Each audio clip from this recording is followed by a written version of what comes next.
Hey everybody, how you doing today? Mark here, planning to do another trip today. You know what, that Lodi area wasn't too bad. I kind of enjoyed it, and I've got another wonderful day today. So we are going to go back up into Lodi. Now if you remember, Lodi was this star right here. So let me zoom in. Okay, so last time we did the Lodi city segment, or the city of Lodi segment, whatever it's called. But today what I want to do is I actually want to do the Eastern Lodi Marsh segment. And I don't know if you can actually see it very well on the screen here, but this is actually very hilly here, and it's very hilly through here. So yeah, nice steep hills, but it looks like it's basically up a steep hill, across the top of it, down the steep hill, and then to the road there. This is the Lodi Marsh segment. We're not going to do that today. This is 3.1 miles with a hill difficulty of 4. And I believe the terrain difficulty is still a 2. I'm not sure about that. I'll correct it if I'm wrong. I'll put it right over here. So, but what I want to do is I'm going to make this an overnight hike tonight. It's getting to be close to the afternoon hours. So by the time I get up there, it's probably going to be close to 3 o'clock. And we're going to hike the trail down all the way down here. And then we'll backtrack and go back to the dispersed camping area here for the night. And then in the morning, we'll hike the rest of the way out. That sounds like a plan to me.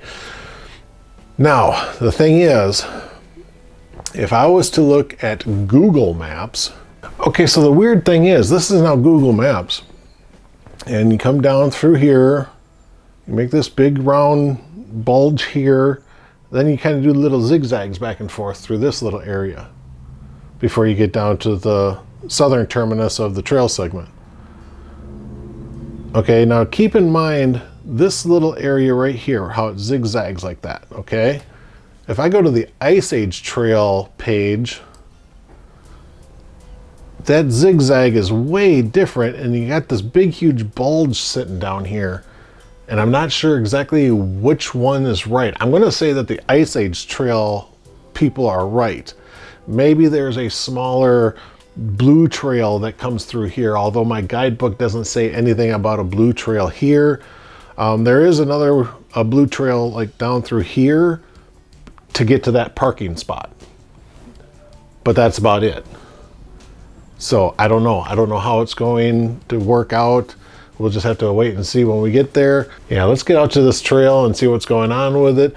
It's a beautiful day. Let's enjoy the hike, enjoy a little camping, and yeah, let's just enjoy our day. I'm at the Eastern Lodi section today, and we're gonna do an overnight hike tonight. So I'm at that parking area where the City of Lodi section stopped, and yep, got my truck right there. The trail's right over that way. So let's get going on this. It's supposed to be very hilly. It's rated a 4 difficulty on the hill scale, but looking at a topographical map, it looks like it's basically one big hill that goes up like 80 feet or something like that. So let's find out. 3.1 miles, here we go. Go through the cattle grate thing right there. So, you know, I got my pack on, so very easy to maneuver through there. All right, let's get hiking. I have seen a lot of cars come and go out of the parking lot while I was sitting there just kind of getting my stuff ready. So I think there are still like 4 or 5 other cars still in the parking lot.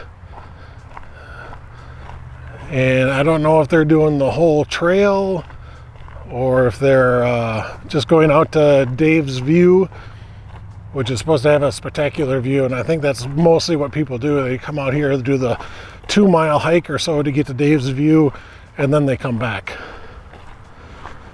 But we have other plans. Ah, cool. Already something interesting. All right, So coming down this little hill, and look at this, we got a railroad trestle going over the path. That's pretty cool.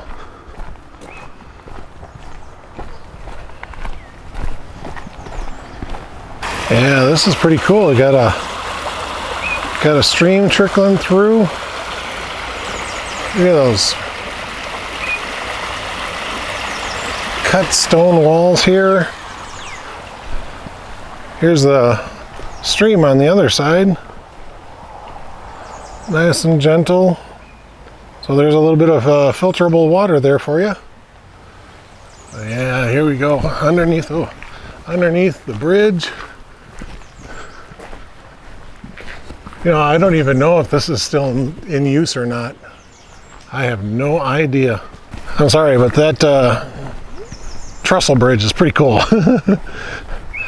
All right, let's keep moving. Okay, so I'm noticing this path going up into the woods over there, and I don't think we'll follow that. I didn't see any blaze telling me anything. So we are going to keep going straight. I am seeing posts along the hillside over here, but they have orange blazes on them.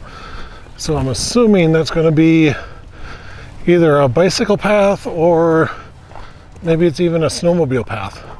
Looks like we don't go up to those orange blazed trails anyway, because we actually stayed to the right.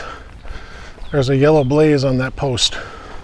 Okay, I've gotten into this tall prairie area, and now I'm seeing the orange posts.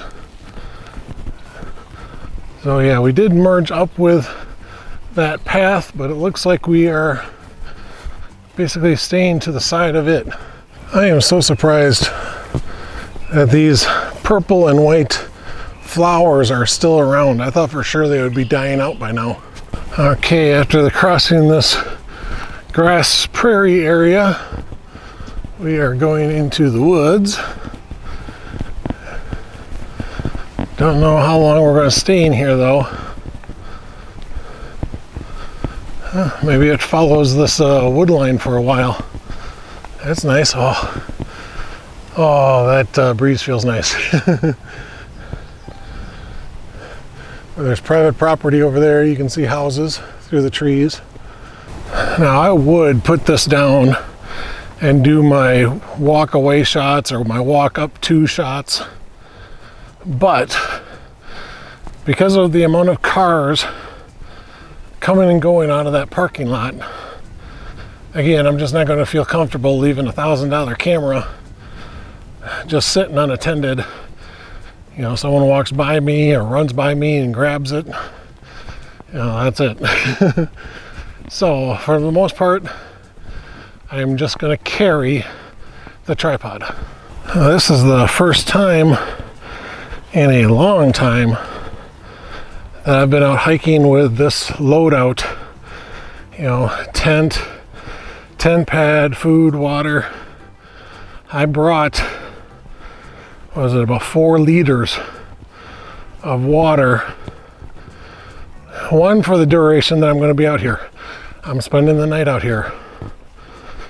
And I need water to cook my dinner and breakfast. Plus I just need stuff to drink.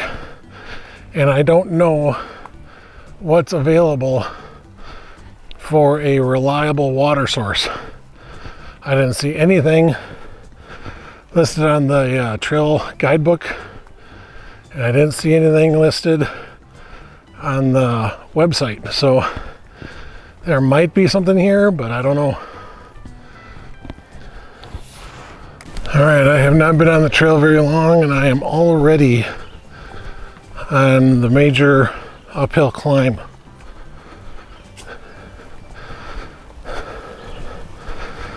And I think I want to say it's like 80 feet.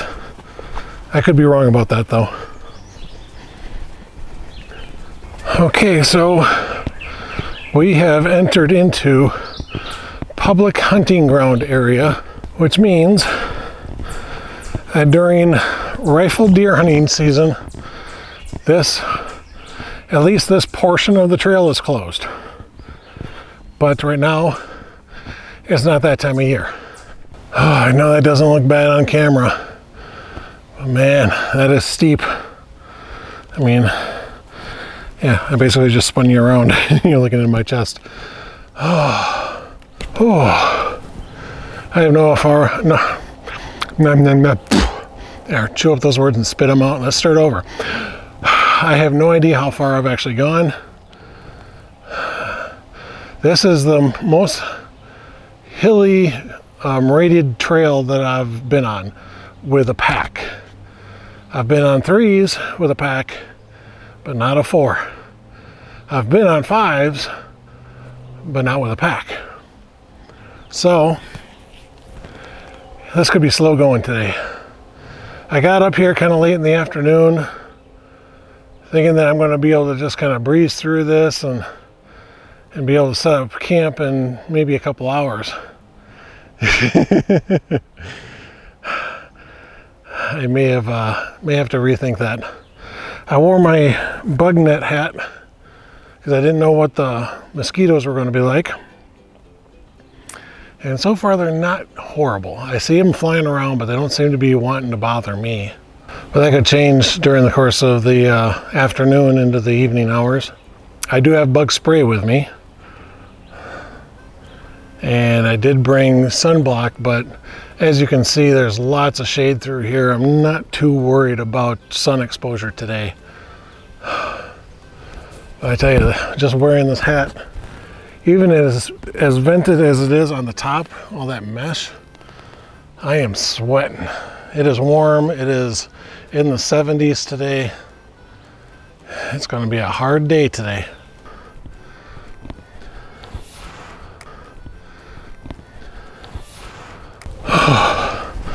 Holy crap, it's leveling off. Yeehaw. That means I'm close to the top, I hope.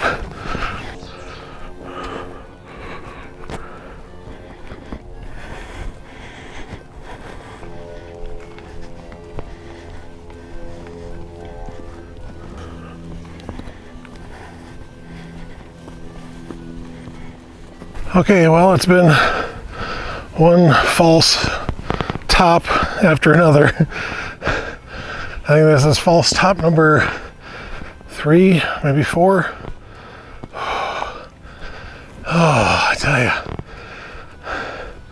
I have no idea how much my pack weighs. I did not weigh it, but I'm going to assume that's probably close to like 40 pounds. I've got no change of clothes, except for one pair of socks, toiletry items, deodorant, bug spray, sun lotion, things like that. This is just a single overnight that I'm doing. I'm not out for like a week or anything like that. So the toothbrush and toothpaste stayed at home. My contact or my Islands cleaner, you know, the spray for my glasses, that's at home. No extra shirt, no extra pants, no extra underwear. Another top here, I think. Oh, I'm gonna stop at this tree. I will say this though, I am pretty impressed with how clear the trail is. You don't see a whole lot of roots, rocks, and stuff sticking up.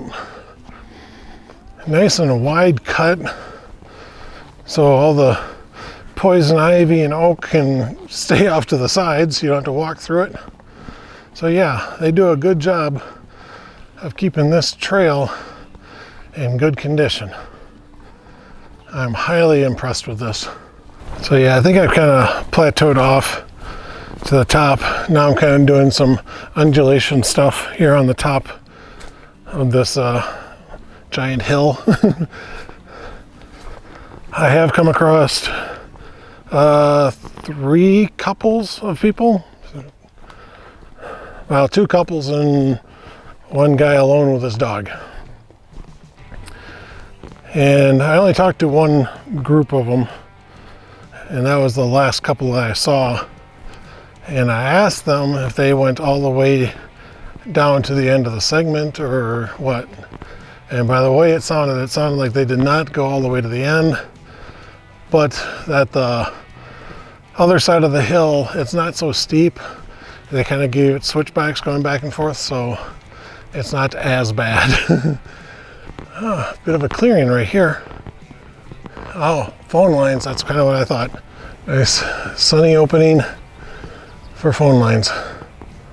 And right back into the woods.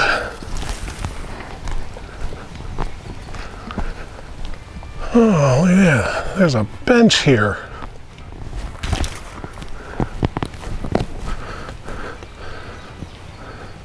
Oh, so that's the sign welcoming me into Columbia County, which means that I am going into Dane County. Okay.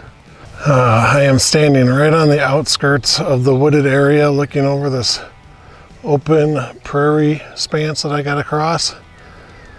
And I think it just kind of loops around over this way. I think, I'm not sure. But I'm standing in shaded area, dreading the thought of getting out into the sun. It's a warm day today, it really is. All right, 1, 2, I'm crossing that prairie, came out of the woods back there.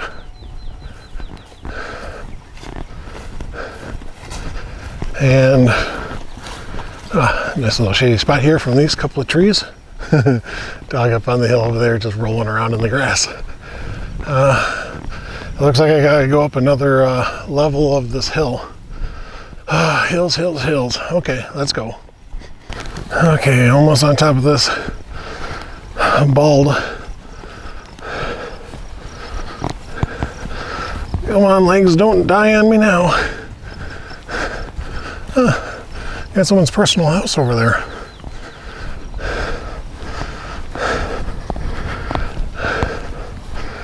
I wonder if this is private land. I don't recall seeing a sign saying it was, but it might be. That's the direction we're going. I just wanted to give you a little bit of a view across this prairie hilltop bald that we've been going through.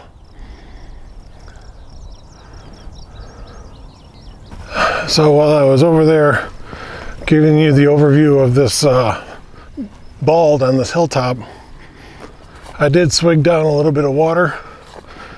That was much needed. I'm hoping I brought enough. Oh well, that's the way these trips go. Sometimes they're really nice and easy, and sometimes they just kick your ass. It depends on your determination on which way it's going to go. I always figure if it hurts and is exhausting and it's difficult on you, but you still made it through, then it's a good trip.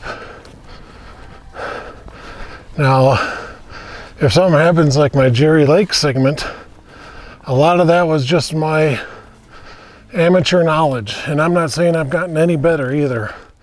I still make mistakes. I make a lot of mistakes. But it all depends on how you want to handle it.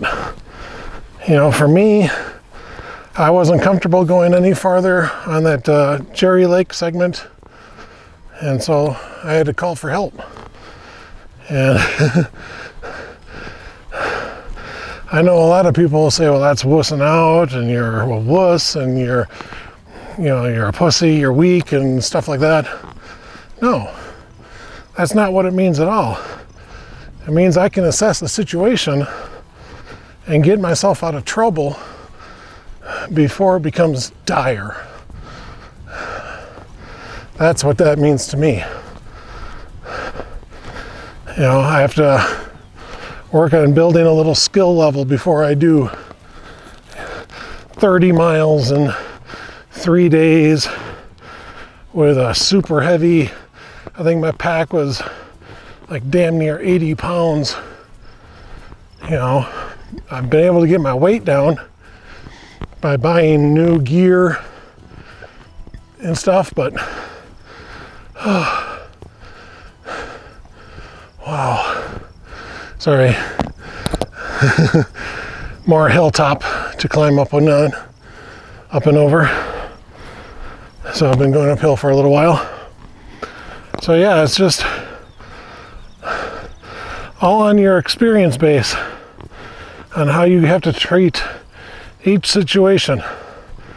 There are hikers, yes, out there that would look at that and go, well, that's no problem. You can do that, no problem. A bug just flew in my mouth. And yes, I just swallowed it. But what I was saying was that, you know, I'm a novice at this stuff. I am like a complete amateur. And I always have to keep that in the back of my mind, is that I don't know what I'm doing is the right thing to do or not. And I have a feeling that with that Jerry Lake segment, if I had stopped on that road, just rested, drank a bunch of water, ate some food, I had plenty of time to recoup and finish off the trail segment. I was only literally like a mile and a half away from the finish. And then it would have been just walking back to the campsite, which would have been maybe another, I think it was in like 3 or 4 miles from the end of the thing. Huh. I don't know if you guys can see it, but there's some mowed path right over here. Goes around up there. But I don't see any signs saying it's a blue blaze or anything like that.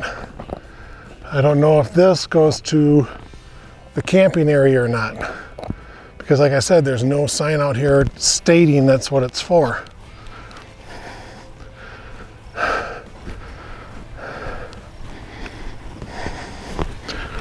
So I'm going to keep on just following the path to the top of the rise over there.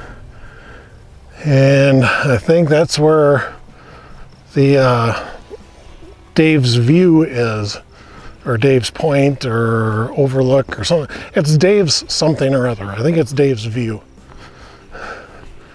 So I'll pull you back out when we get there. Okay, so here's the house way up there. And we have been walking on private property. In fact, right over here is a marker sign. And once you make that turn, you are then on the natural wildlife area, or nature area, nature preserve, something like that. So basically what I'm saying is that as soon as you make that curve back there, you are now on public land, you're no longer on private land.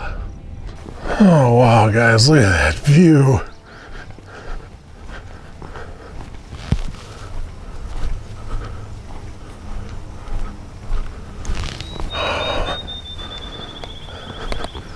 And you got that beautiful hill right there. Wow. That's cool.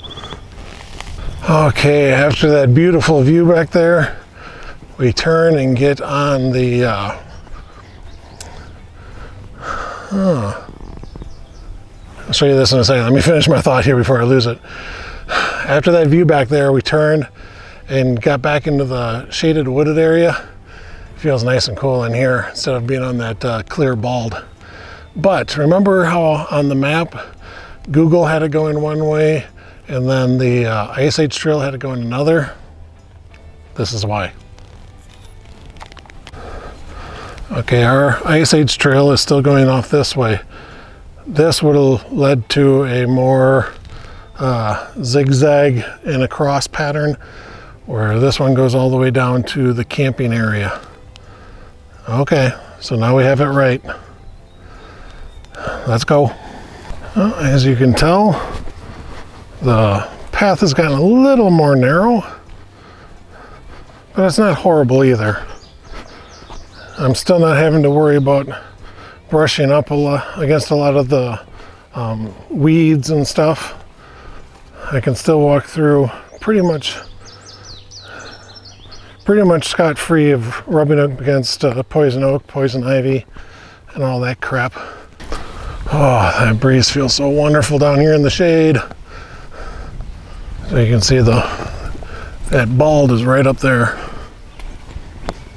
I stopped and did a little bit of a pack adjustment, tightened it up around my hips a little bit more, and then of course undid the sternum strap for a little while. Just let the shoulder pads go off to the side a little more instead of being pulled in. I felt it kind of getting tight on my neck. So hopefully this will help out a little bit. I'm just so amazed right now that there's not that many bugs. I really have not been swarmed with mosquitoes. Okay, look at this. Here is the camping sign. So right down there is where I'm going to camp at. You can see the sign in the sign-in box there. Those little rock ledges were nice little steps coming down. So that is where I need to come back to once I finish the segment. But for now, we keep going this way. All right, so I have been losing a little bit of elevation, I think. I think that bald that I crossed was the high point. I feel like I've come down just a little bit off of that. Then I want to say too that I think that campsite was about halfway through, so I'm already 1.5 miles in, would be my guess. So I will say that we have 1.5 miles to go. All right, so you see how the arrow's there? And look at this. There's the trail. So this is where it would have zigzagged to and came out on this side. So Google Maps has it wrong. All right, anyway, oh, look at that. Now the path is nice and wide. I think they do allow cross-country skiing on these trails, but not horses or motorized vehicles. No ATVs, no dirt bikes. You might be able to do bicycling if you want to. I don't remember seeing signs yet you can't, but I definitely remember no horses.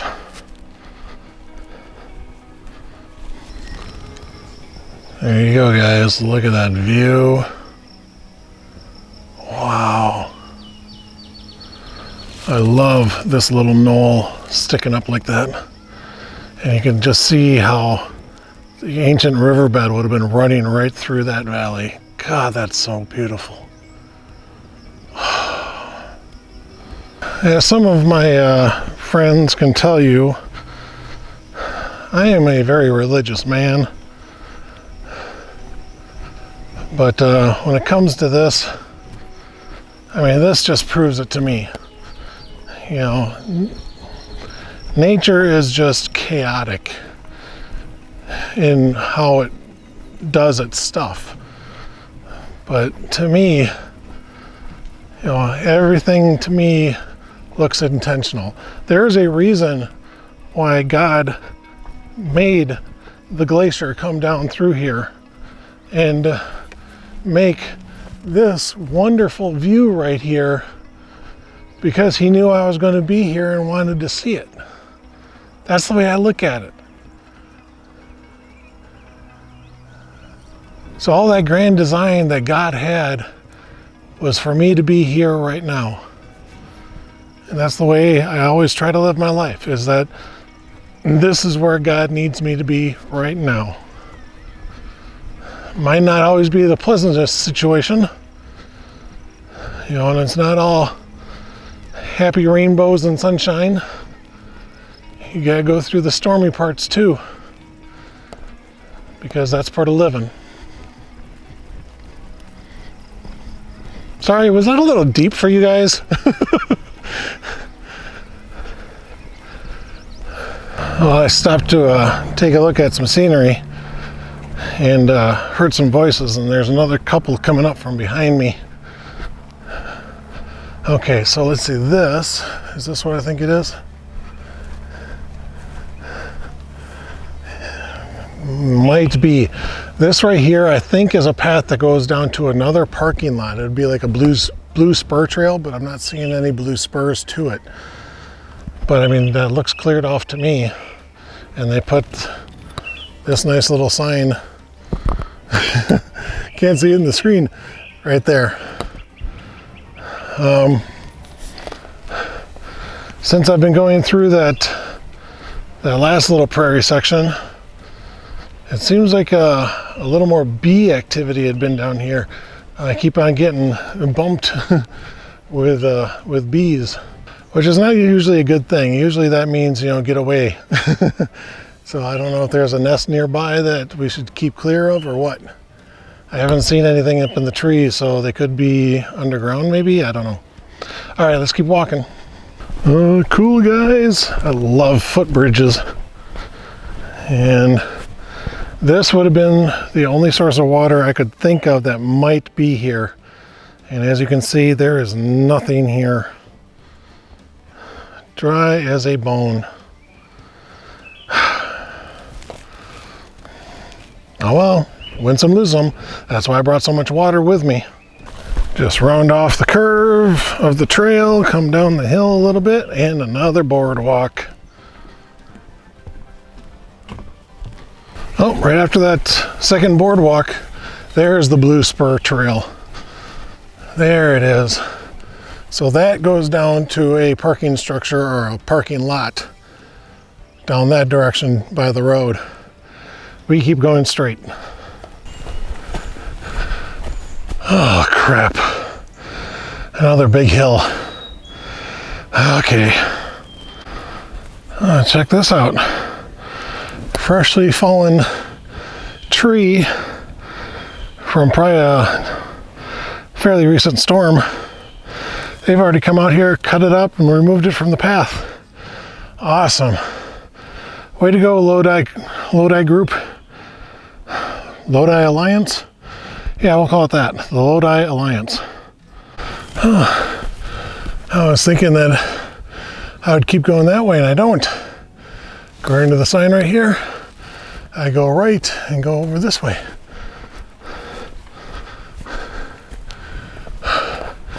Yeah, that's the hill I'm going up. Okay.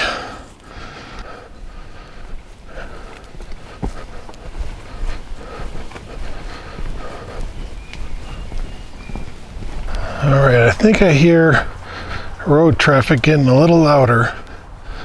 So I think we're getting close to the end here. I have no idea how close, but we're getting close. Oh, check out that big, huge rock. Oh, cool. Look at all those little holes and stuff in it.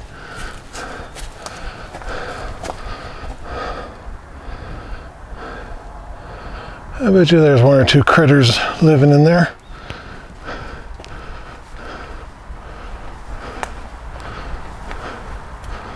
It's cool.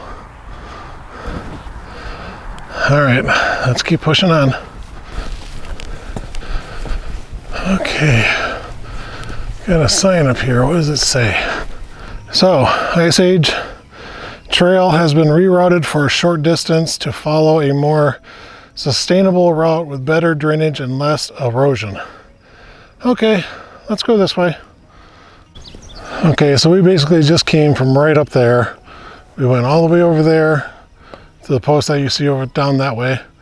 Came back here, crossing the original trail. The original trail would go down that way. It would circle around And come back down here. I think down here somewhere is the parking lot. We're going to keep following that. Follow the way we're supposed to go now. Okay, I get it what they're doing. They're basically doing switchbacks. So we just came around, we're coming back around. We're going to come back over this way. We'll probably cross the original path again. So yeah, it's elongating the path, but it's to help eliminate some erosion that's been going on. So just a few switchbacks going up this little hill. So yeah, that's the original trail. It just would have went straight up and over, but now you kind of go off this way, cross, go over here, switch back around, and then end up right up there. All right, here we are going down to the road. There we go. Ice Age Trail, Lodi Marsh segment. Of course, this is the eastern portion of it. So it should say Eastern Lodi Marsh segment, but it doesn't. And then right down over here is the actual finish spot for the eastern section and the start of the Lodi Marsh section. I am dehydrated. I'm starting to think I didn't bring enough water, because I got to get through tonight, have breakfast tomorrow, dinner tonight, and I have dehydrated meals, so I need water to cook them.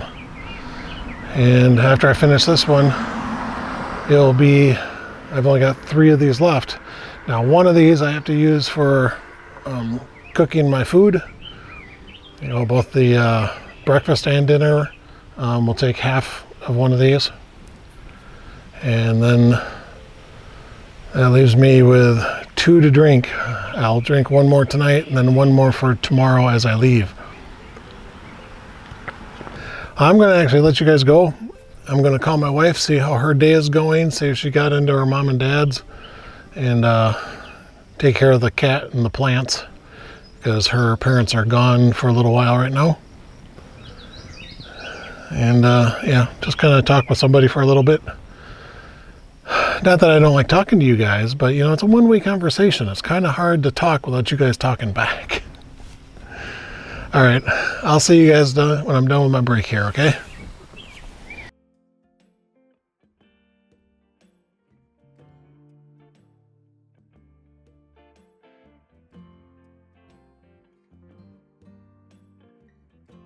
Break time is done, and I don't know if you can see them back there. There's 3 people. Sat and talked with them for a little while. Of course, you know, they see the camera, they want to know what's going on.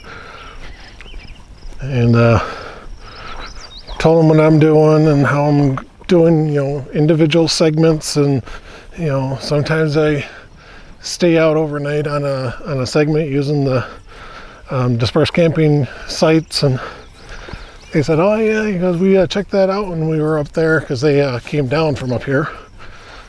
And it looks like it's going to be a really nice site. It's like, I hope so. So, time to get up there and set up camp. Okay, just to prove that I'm not cheating, I'm actually doing the switchbacks. So I just came from that side, going back on this side. All right, now I just came up this way and going that way, just to show that I went to the other side of the switchback.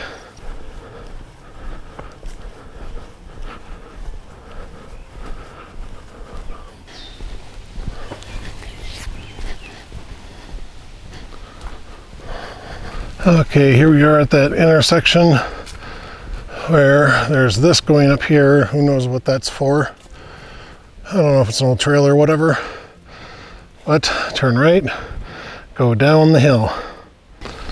Okay, coming up on the Blue Blaze Trail to go to the secondary parking lot. Okay, this is weird. Last time I came down through here, and remember we saw all this stuff here? I'm looking down here and I'm seeing a post with a yellow blaze on it. And this post here has an arrow pointing to go this way. But no, I don't think we're supposed to go that way. We are supposed to keep going that way. So ignore that arrow. Keep going straight. Okay, so originally I came down through here, right? Okay. And then I just kept on following the trail this way. I'm seeing a post over here with a yellow blaze and what looks to be like an old trail that used to go up there, but I don't think that portion is open anymore. So just use this stuff here. Okay, so on my way up the hill, I came across one of the old trailways, you know, that we don't take anymore. There was a sign on there saying no bicycles. So you cannot ride your bicycle on this trail either. So I think it's just cross-country skiing and hiking. That's all that's allowed on this trail. And even the cross-country skiing, I'm not sure about either. Okay, I'm almost to my campsite though. Yay! All right, there are the steps I've been waiting for and the sign telling me I'm at camp. All right, guys, I reached the campsite, thank God. I'm gonna pitch my tent right over there in that little clearing. And just to prove I'm at the campsite, there's the little sign, there's the registration box. Okay, so let's get tents set up. I'm tired, I really am. Here's my tent. Here are my poles and stakes. All right, let me bring you a little closer so you can see what I'm doing. Okay, the first thing I need to do, so I need to decompress this bag and get my ground sheet out. Okay, right on the top is my ground sheet. Let's lay it down, orange on one side, white is on this side. Again, white on this side towards me, orange is on the other. What I mean is this stuff here, this material, the materials there are orange, and that will coincide with the poles as well. Big huge spider. So on this side here you can see the orange. I don't know if you can see that. And then on the other side it's actually it has no color, so that's the white side. You know, they didn't color the ends of the poles on that side to be white. They're just not orange. Okay, let me show you up close. The orange straps and the white ones have these grommets on them, okay? Tent goes on top, ground sheet goes on next, and that's it. I saw another guy on YouTube do this trick once, and that is he kneels on his tent, and then he picks it up, and then he puts the poles in like this. This way the tent isn't scooting away. Oh, that one came undone over there. But yeah, this way the tent's not scooting away on the person and making it difficult for them to set up their tent. Okay, now all I gotta do is go around and start doing up the clips.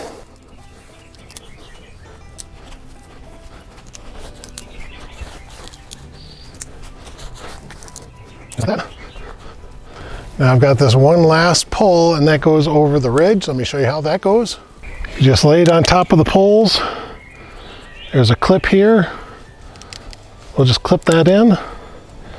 And now on both sides of the tent is this clear clip, and there's a little ball end here, and you just push that on, clip it in. Come over on the other side and do the same. Now technically, my tent is set up. Okay, so there you go. The Big Agnes Copper Spur 3 tent. So yeah, I got this because I thought Jen would be coming out with me and stuff like that, but her knees are getting so bad so quick, I can't get her out on walks anymore. So it's just me out hiking all the time. But I mean, for less than 5 pounds and I get a 3-man tent, I'll take it. All right, now, due to the weather, I could leave the fly off, but you know what? That just seems kind of weird to me. I don't know, maybe it's just a self-protection thing. I'm not sure, but I almost always have had a fly. In fact, I can say truthfully, I have always had a fly on my tent, no matter where I was camping. So I am going to put the fly on this tent. Same thing with the colored strappings, is that you have whites on one end and oranges on the other. Okay, so there's an orange and there's an orange. All right. Now, the fly gets clipped on in a couple of different ways. Let me show you. So did you guys catch what I did wrong when I put the fly in the tent? Did you? Did you? I'm not going to tell you what I did. See if you can figure it out. All right, anyway, let me show you these clips here. You got this little clip here, and you got one on the tent and you got one on the fly. Now what I like to do, there's a little rope there, and I'll actually put that rope through. I don't know why, maybe just a security thing, and I'll actually clip it to the footprint, since I have the footprint. So that's all I'm doing. Same thing on the orange side. I pull out all the slack that I can, and then I feed it through these little loops, and then I clip it into the ground sheet. Now, of course, if I didn't have the ground sheet, I would have clipped it to the tent clip instead of the ground sheet clip, because I wouldn't have the ground sheet. Anyway, all right, so now that the tent is on, they're buckled down, gotta show you a couple other things. Okay, this is the top ridge line, and right here is a little bit of a sleeve. See where my pinky is going? I need to pull that over this and get that into that little pocket. So just like that.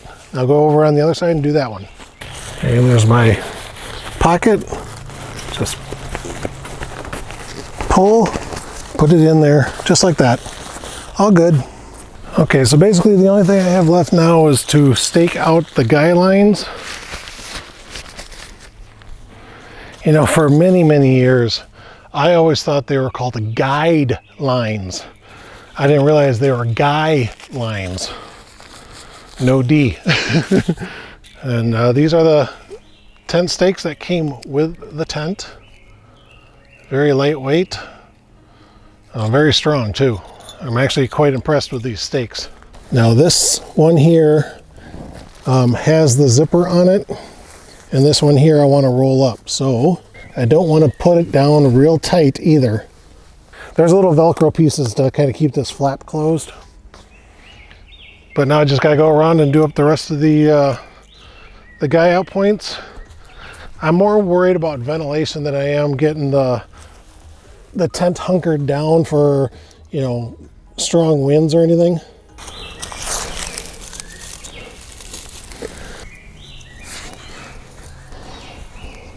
I've got 4 more stakes, and I could put them actually on the guy ropes here to hunker it down in wind, or I could put it down at the corners where these strings are, and I could hunker the tent down to the ground. I'm not going to do either one of those today. I just don't think it's necessary. I don't think my tent's going to go anywhere. The winds are really calm, probably maybe 10 miles an hour, and I've got a canopy of trees all around me, so I'm not worried about wind. Now, the other thing I can do too to hunker things down even more. Okay, you remember how on the fly I loosened all these straps up and then put the clip in? I could actually pull this down and just really get it tight like that. You know, and I could just keep pulling it and do it all four corners. But like I said, I'm not worrying about it tonight. So I'm going to leave it nice and loose. I can get more airflow underneath. Okay, the ground is kind of soft and muddy right here. I'm going to take my bag, make sure that I don't have any crumbly mud on it. And then just bring that in. And then I'll actually take off my shoes and probably leave them out here as I'm working in here. But let me bring you over and show you what I'm doing. So as you can see, this is a good sized tent. I am sitting up. I've got plenty of headroom, but everything that I do as far as like compression sacks and organizing and stuff like that, whatever I need first is what's on top. So for me to set up my sleeping area, my sleeping bag is the very last thing I need. So that's at the very bottom of the bag. And then it goes like my pillows, my sleeping pad and stuff like that. And then on top of that, because before I get anything like that set up, I need to have my tent up. So my tent goes on top of all my sleeping stuff. And the compression bag for the tent is set up to where the first thing I need is the first thing at top. First thing I need is the ground sheet. So that's right on top. That's the first thing I grab. Out it comes, whip it out, you know, stake it out, whatever. And then I can go to the actual tent itself and lay that on the ground sheet. Now the poles are in a completely different bag. Of course, they don't fit in the compression bag. But then I grab my poles, set those up, and then my fly is at the very bottom of my tent bag, and that's the last thing that comes out. It's the last thing on the tent. So that's kind of the idea that I use on how I pack my stuff. Let's get this blown up. REI insulated air pad. It's called the Flash. And I'm just now noticing that my battery is really low, so I got to limit myself on what I'm recording. I don't think I have a spare battery accessible. I may have left all my extra ones in the truck now that I'm thinking about it. Damn it. All right, so anyway, I'm going to get this blown up, get my sleeping bag out, and get my bed set up. All right, so here's my sleeping bag. I got 2 head pillows now. I don't know if I'm going to need them or not because I've never done this system before. And then I've also got a 3rd pillow here. I like having a pillow or something between my knees as I'm sleeping. I feel it helps my back and doesn't feel bad when I wake up in the morning. So that's the way I'm sleeping tonight. All right, guys, I'm going to just try to keep on recording as much as I can tonight. If I have to do recording using my phone on my way out tomorrow, I will. But I at least want to get my ideas of what I want for my food. I'm trying to save some of my water. I've got another bottle of water in the tent. This one's for cooking, this one's for drinking. But I was going over the numbers on what I needed to make my meals. I've got this Backpacker Pantry's risotto chicken. I was going to do that for dinner tonight, and it takes 2 cups of water. So that's 16 ounces right there. And then my breakfast skillet is 1.5 cups.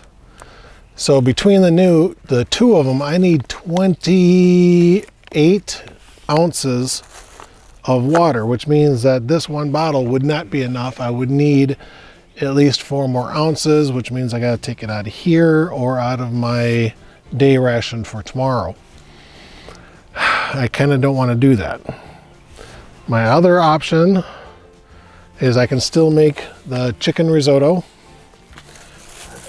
And then I've got a couple of trail bars and some strawberry Pop-Tarts that I was going to have as a late night snack tonight before I turned in. But maybe I could have these for breakfast tomorrow and I wouldn't have to make this at all. So I'm starting to lean more towards that way. So we'll just have to wait and see. But it's actually getting to be like 7 o'clock. I'm starting to get a bit hungry. So let's start making some dinner.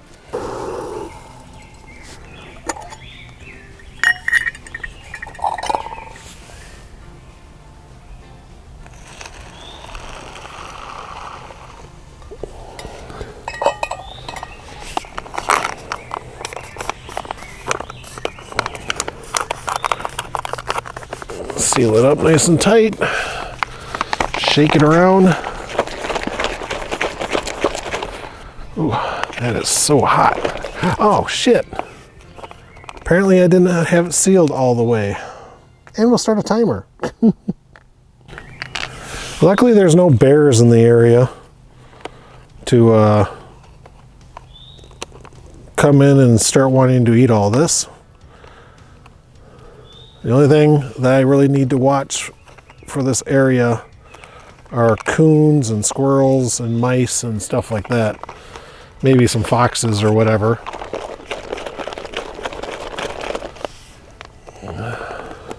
All right, I'm going to say that was well shaken anyway, but I gotta wait for at least 15 minutes.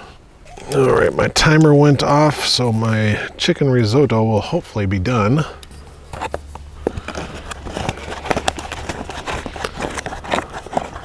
It smells pretty good, actually.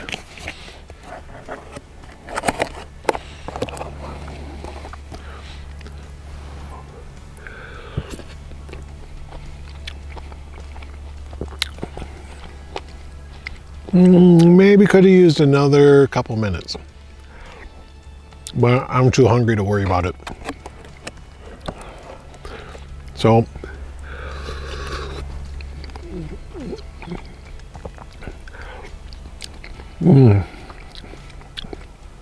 that tastes really good, but because my camera is dying of battery, I'm going to get it turned off.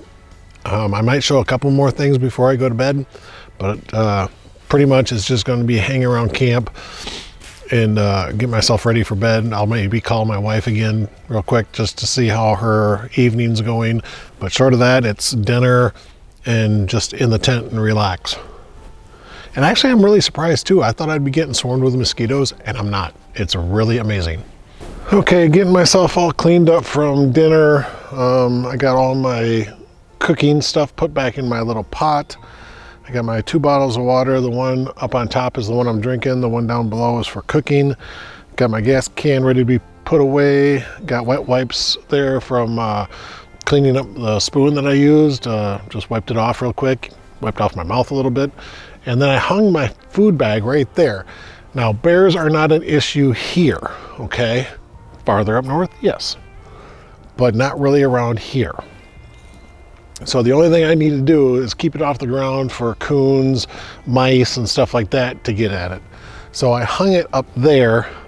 That's maybe 5 feet, 6 feet off the ground. And it's away from the tree enough to really keep, and the branch that's on it, as you can see, is not very strong. It's drooping from the weight of the bag.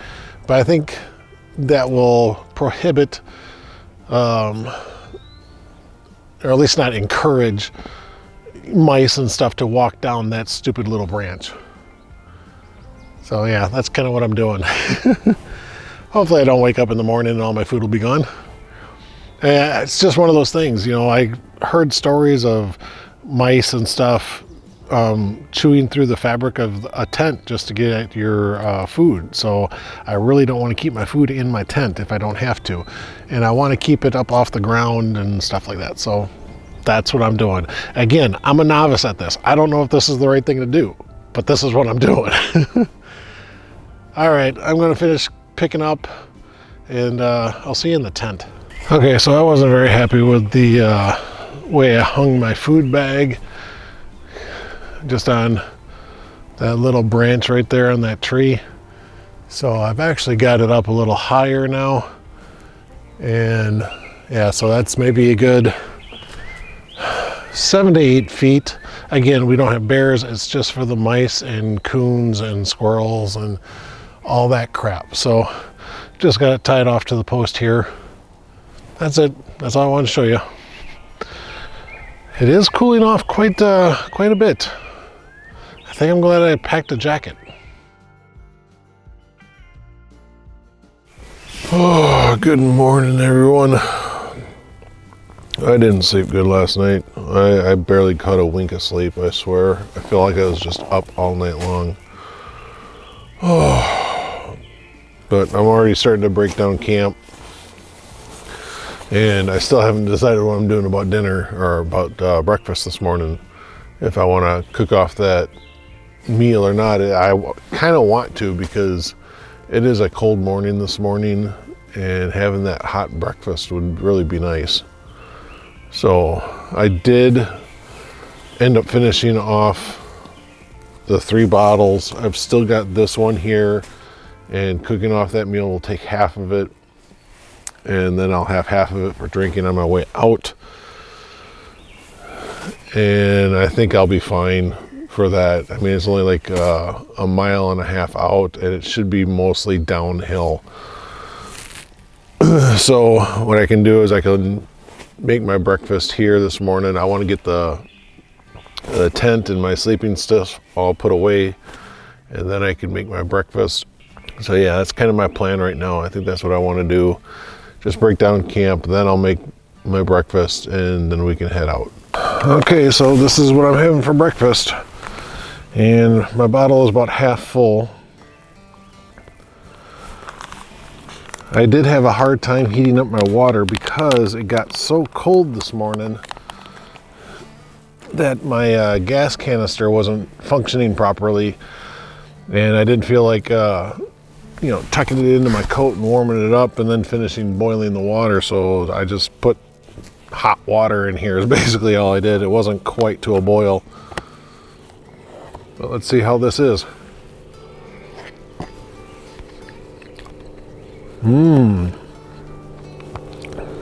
I like that. It's not super spicy, although now that I say that, I can feel it building up in the mouth a little bit. Plane overhead. So yeah, this is I don't want to say it's better than the original breakfast skillet, because that original breakfast skillet had like no seasoning to it at all. But this is pretty good. The original breakfast skillet was fine as long as you had like a Tabasco or some sort of hot sauce with you. But I can eat this. Okay guys, breakfast is done. Just gotta finish off this last little bit of water, and then I'm gonna start breaking down the tent, pack it up, and get out of here.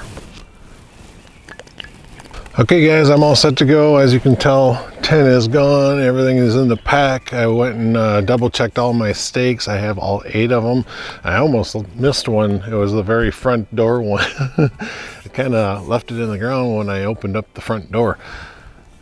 Okay, let's get out of here. It is amazing how much lighter your pack is when all the water and all the food is pretty much gone. So yeah, this is like nothing compared to what it was yesterday. Let's get going. Tell you, one of the things that I don't like about this hat is that it hits the back of my backpack. So if I go look up, it's really weird. Sorry, almost blinded you with the sun there. I don't know how much recording I'm going to do because my battery is almost dead. As you remember from last night, I told you that. So I don't know how much I'm going to record on my way back to the truck. But of course, if I see something really interesting this morning, I'll let you know. This morning, I'm out on the bald, and it feels nice out here today. Being as cold as it was last night, this early morning sun feels really good.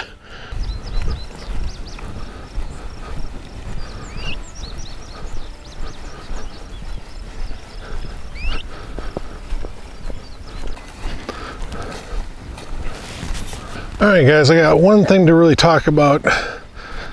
I'm hoping to get it all out before I run out of battery. And that is, last time I was up here, it was Memorial Day weekend. I wanted to ask, did you guys have any Memorial Day celebration stuff growing up? Because when I was a child, my mom would enter us into a bike decorating contest. You take your bicycle, you decorate it up, red, white, and blue, stars, you know, all that stuff, all the veteran things. Then we actually got a chance to win a prize. You go to the the little service at the high school gymnasium. You know, we honor all the armed servicemen that live in our little town.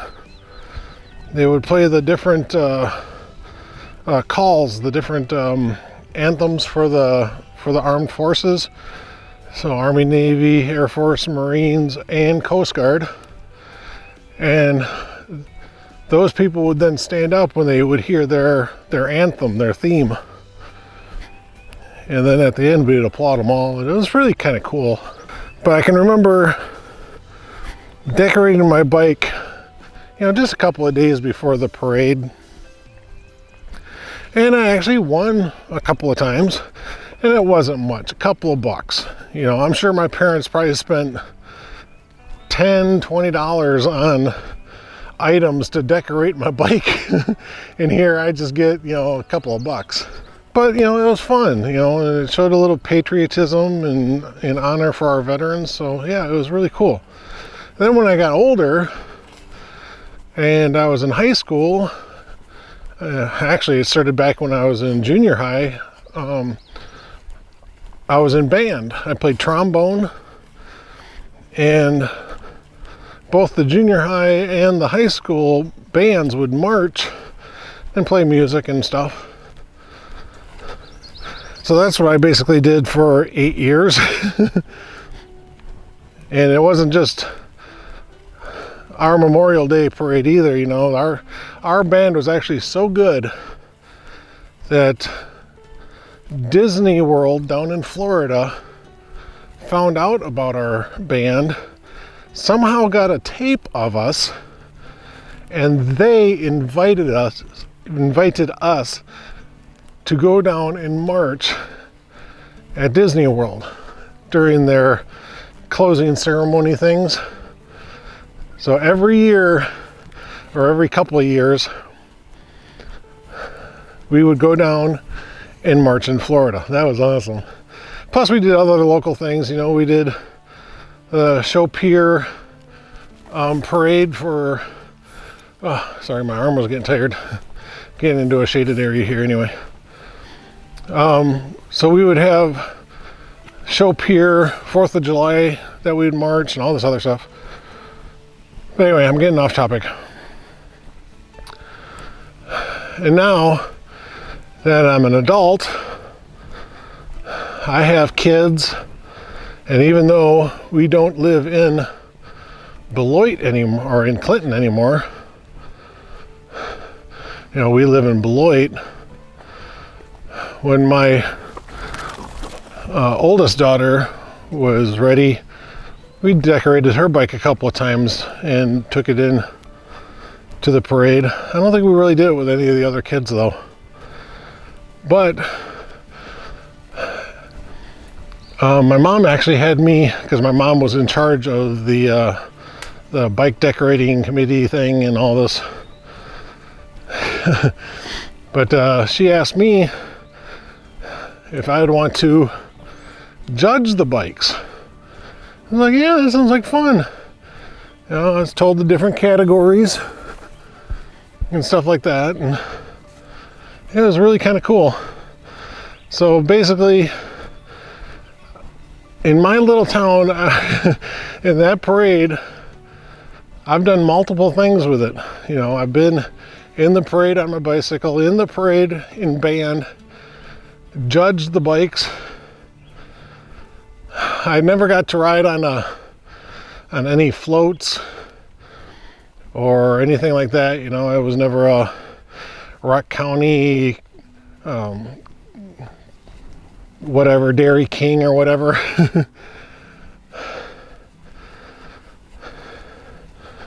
So yeah, that's been kind of my history on Memorial Days. So I was just wondering, do you guys have a history of what you do on Memorial Day? Do you just get together with friends and family and have a cookout? Do you go to the parades? Go to any of the honoring ceremonies for the veterans? Yeah, I wanted to talk about all that stuff last time I was out walking the Lodi section. And I completely forgot one of the bad things about walking the trail in the early morning hours is that you get all the spider webs that they put across the trail during the course of the evening. However, now that I just had that hiker go by me, I'm not getting any spider webs. Well, I made it down to the explosion of white and purple flowers everywhere.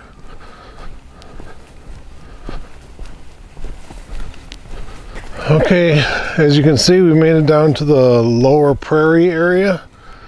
So we are just about there. We gotta go through these prairie grass areas, cross under that rail trestle bridge, and then walk up to a small hill to the parking lot. And here we are. Here's the rail trestle bridge. God, that's so cool. I like that. Okay guys, I just saw something through the trees here. It's up on the rocks.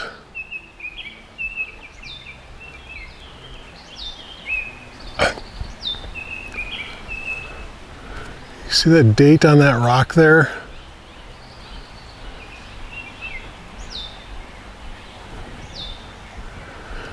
$1896. So that's when this trestle was built. 1896. The creek is still running well through it.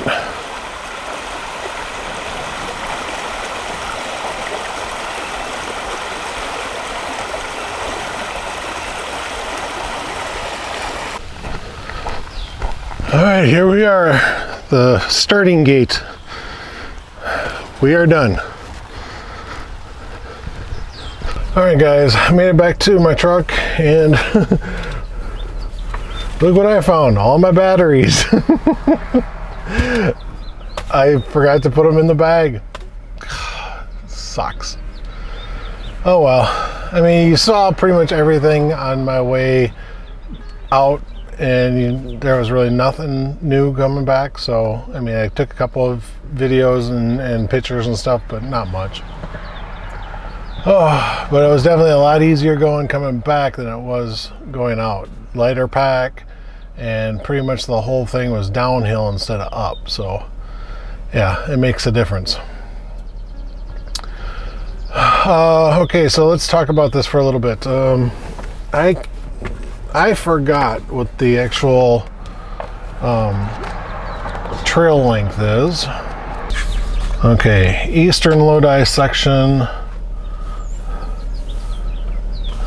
Yeah, Eastern Lodi Marsh segment is 3.1 miles.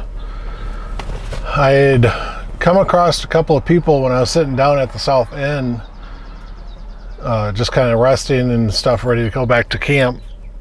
And she was looking at her phone saying that they only covered 4-something miles. I go, well, did you just walk up to Dave's View? And there was a map on the informational kiosk there, and he pointed, you know, we went all the way up to here. I go, well, that's 3.1 miles. And I go, that'd been 6.1 if you went all the way out and all the way back.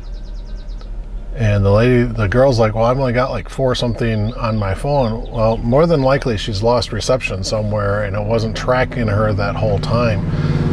You know, to lose reception in hills is very common. So yeah, so I'm going to say that the trail is 3.1. That means I did 6.2 out and back. Now, being that I did not put down the camera and walk away and come back for it, I didn't do any of those shots this time because the trail was so busy.